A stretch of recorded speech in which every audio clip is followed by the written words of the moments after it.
suspenseful. The night was thick with darkness as Sarah sat alone in her dimly lit living room.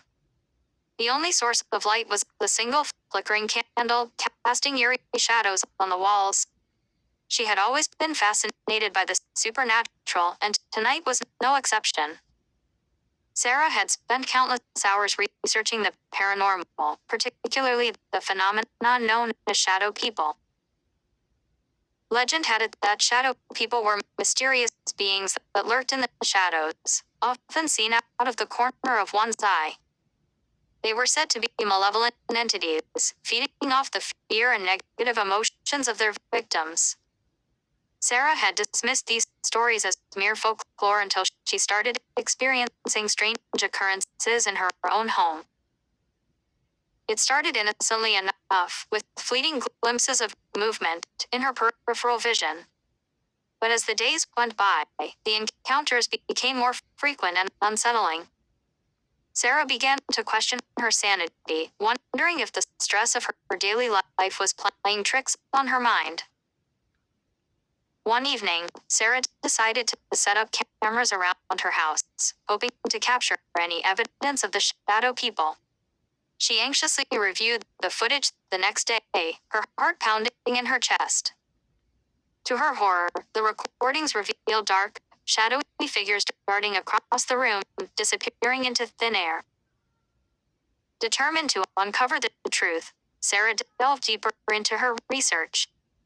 She discovered that shadow people were often associated with places of great tragedy or suffering. Intrigued, she began to investigate the history of her house and the surrounding area. Through her extensive research, Sarah discovered that her home had once been a mental asylum.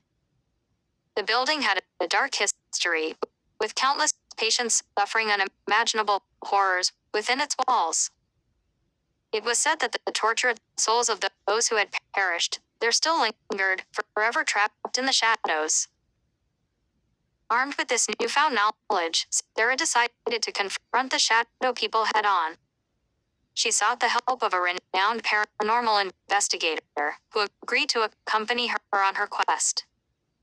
Together, they planned a midnight seance in the very room where the shadowy figures were most frequently seen.